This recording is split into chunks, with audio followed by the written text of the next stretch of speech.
Uh, Losing 2-0 to Newcastle sucks. And that's two in a row. Uh, Really frustrating game. What's more frustrating to me is in the Southampton game, at least Southampton was sharp. They didn't do anything special, but they were sharp at what they do. And Newcastle, I don't know that anything about them you would say is sharp. They kind of sat back and they wait to hit you on a counter. Doesn't require a lot of sharpness. Maybe defensively, you just got to be aware.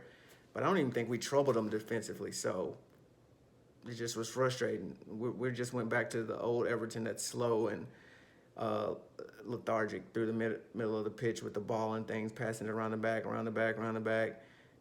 Try to thread one in, and that's the difference about this season. It's small, but at least this season they do try to make that threaded pass in through the seams to somebody in the middle third to the final third. Last season we weren't even doing that. It was around the back, up the sides, cross.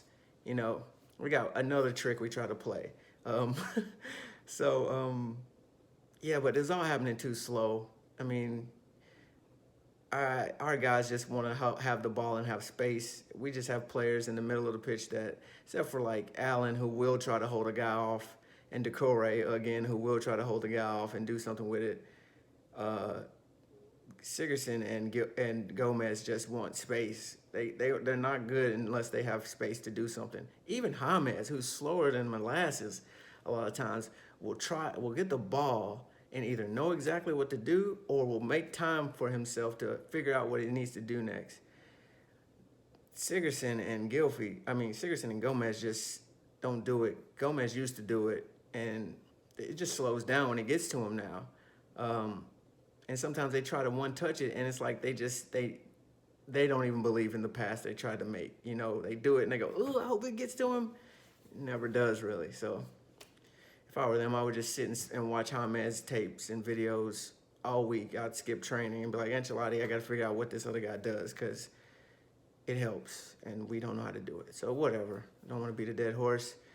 We were pretty slow, and Calvert-Lewin got very few chances again, and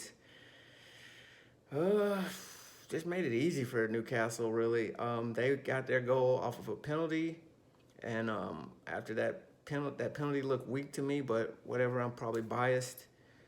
If it was for us, I would be excited, but whatever. They scored off of that. We started to get a little bit more open.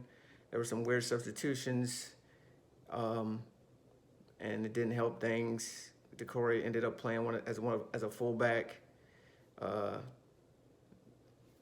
think they brought on Frazier, and he beat us for pace, and then linked up with his boy Callum Wilson, and they scored their second one. So, whatever. I think Ancelotti tried to play a weird group of 11 and try something different, and it just didn't work out. Not mad at him because of it. I mean, he's not been dealt a bad hand. He has a bad hand, and he tried something with it that it could have gone his way, and we'd all be praising his name, or it backfired, or it didn't work, and we think, no more of that, please. If I'm angry at anything or anybody, it's probably just Richarlison, just because I haven't heard anybody say this, but the 3 games he's missing. No, let me back up.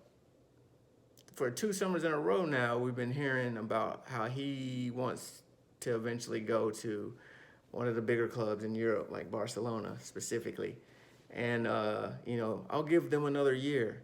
But look at this decision he's made that's cost us points. It hasn't been the sole reason we lost points. I can't put it all on him. But not having him for the Southampton game, where Rodriguez was there and who links up really well with Richarlison, creates a major threat. Not having him for that game and losing points. Not having him for this game, where he would have also been helpful, because at least we would have had one area of the field where we could attack, dropping points. And he's like, "Oh, if we can't get into Europe, I'm going to go to Barcelona." Well, you're the reason we can't get into Europe. These are 2 games we need. You got to beat the teams that are in and around you or below you. And Southampton and Newcastle are teams that we should be beating. And part of the reason we're not winning these games or even getting points is because Richarlison's on the bench. And we got another game with him on the bench. So Thanks a lot. I hope he's looking at himself in the mirror like, I need to keep my mouth shut about my ambitions when I can't even, help the team I'm on now to stay where they're at. I mean, whatever. I'm just frustrated about that. What else? The goalie, seeing Olsen, I forget his name. I can't remember his first name. It's Olsen. He looks solid, and that's kind of what we need is a boring, solid goalie.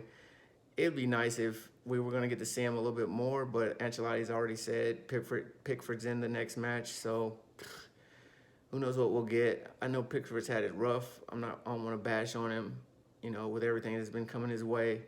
And I think it was probably wise to give him a break, given, Newcastle. I think he's a Sunderland, academy boy, and so they're a rivalry. So, every game against Newcastle, he kind of loses it or gets a little bit too much into it. And so having a goalie who's just like, just going to make saves and come out and claim crosses was very prudent for this game. So we lost. Any other bright spots? DCL getting another goal was good.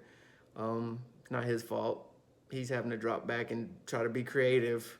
He can't do what he needs to do. He's got to do everybody else's job because our main guys are out. But whatever. At least next game against United, we'll have Digne back at least. Another shout, Tosun was in. Don't know if that really makes us better, but at least some people are getting healthy. Maybe Coleman will be back for next game. But anyway, tough loss, very frustrating.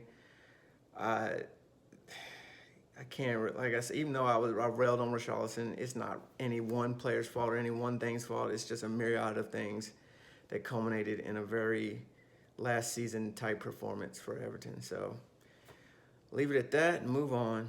Up the Toffees.